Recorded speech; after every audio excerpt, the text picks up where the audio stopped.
Um, my name is Chris Reed. I'm an associate professor in the Department of Film, Video, Theater at Stevenson University. I spoke at the last Ignite Baltimore, had a great time, and here I am back. And as last time, this one is about film, but it is different if you heard the last one. I'm going to be talking about Gone with the Wind and why it needs to go. All right, take it away. The American Civil War began in 1861. The first shots were fired at Fort Sumter, South Carolina on April 12th. Now, we all know that the war was not fought primarily to end slavery, but rather to preserve the Union. Still, recognizing that slavery was an evil and hoping to appease Northern abolitionists and win over Southern slaves, Abraham Lincoln issued the Emancipation Proclamation in 1863. This effectively did make the war about ending slavery at least more than it had been. On April 9, 1865, Robert E. Lee of the Confederacy surrendered, ending the war. On December 6th of that year, the 13th Amendment to the U.S. Constitution, which outlawed slavery, was adopted.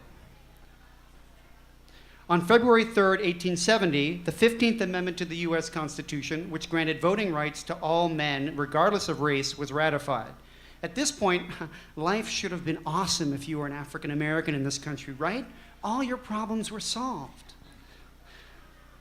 On December 28, 1895, Auguste and Louis Lumière presented the first ever public projection of moving pictures in Paris, and the cinema, which was to become the dominant cultural medium of the 20th century, was born. On February 8, 1915, D.W. Griffith premiered The Birth of a Nation. This movie told the story of how the Ku Klux Klan saved the Reconstruction-era South from hordes of rampaging and raping former slaves. Though controversial even then, the film was still a huge commercial success. In 1927, Al Jolson starred in The Jazz Singer, one of the first talking pictures. Jolson appeared a number of times in blackface, a then common practice from vaudeville. The film was also a huge success and was partly responsible for the death of silent cinema. In 1936, Margaret Mitchell publishes her novel Gone with the Wind, for which she won the Pulitzer in 1937. This book tells the story of Scarlett O'Hara, who comes of age as her beloved South is torn apart by war. Despite some controversy over the book's portrayal of happy slaves, it was a runaway bestseller. And then in 1939, we have the movie version of Gone with the Wind, which premieres in Atlanta. The film won Oscars for Best Picture, Best Director, Best Actress, Best Supporting Actress, Best Art Direction, Best Color Cinematography, Best Editing, and Best Screenplay. Okay, so just where am I going with all of this? If you watched the Oscars this year, 2011, you probably saw one of the common honorific and nostalgic references to the movie Gone with the Wind that surface every damn year. As a nation, we just seem to love that movie. But why? We have no problems dismissing Birth of a Nation, in spite of its artistic merits, as a piece of racist propaganda.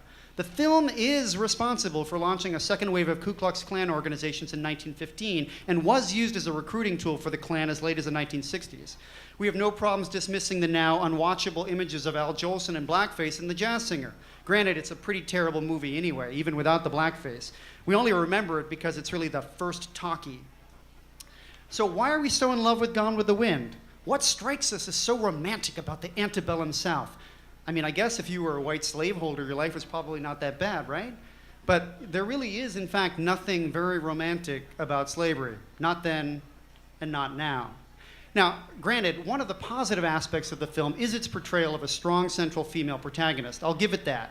But the paternalistic and condescending caricatures of African American slaves should put this film squarely in the yes, but category of films like Birth of a Nation. Granted, Hattie McDaniel, who plays Mammy, won the first ever acting Oscar for an African American. But neither she nor Butterfly McQueen, who played Prissy, could attend the Gone with the Wind premiere because of Georgia's Jim Crow's laws of the 1930s. There's certainly nothing very romantic about that either. And yet, when we as a culture think of Gone with the Wind, we think of this image of Vivien Leigh and Clark Gable. In fact, it was this image that I saw at this year's Oscars, accompanied by Max Steiner's lush score. When I see this, though, I always want to insert a yes, but clause. What about the slaves? Imagine, if you will, that we're watching instead the German filmmaker Leni Riefenstahl's 1934 film Triumph of the Will. It's beautiful, filled with gorgeous compositions. She's truly a master of her craft and is justly celebrated as an important artist of the 20th century. But the problem is that Triumph of the Will happens to be about Nazis. Whoops. We don't like Nazis.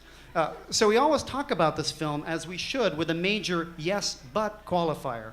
Appreciate the cinematography, but know that the film is just wrong in so many ways. Of course, Gone with the Wind isn't the only well-loved film with offensive images. Think Breakfast at Tiffany's. Mickey Rooney, a Caucasian actor, plays Holly Golightly's hilarious upstairs neighbor who happens to be Japanese, complete with those buck teeth. Or how about less obviously insidious images, like Alec Guinness in Lawrence of Arabia playing an Arab prince? How is this any different than blackface? Images matter. They affect culture. Racism in any form is not romantic, and our national obsession with Gone with the Wind has got to go. Thank you.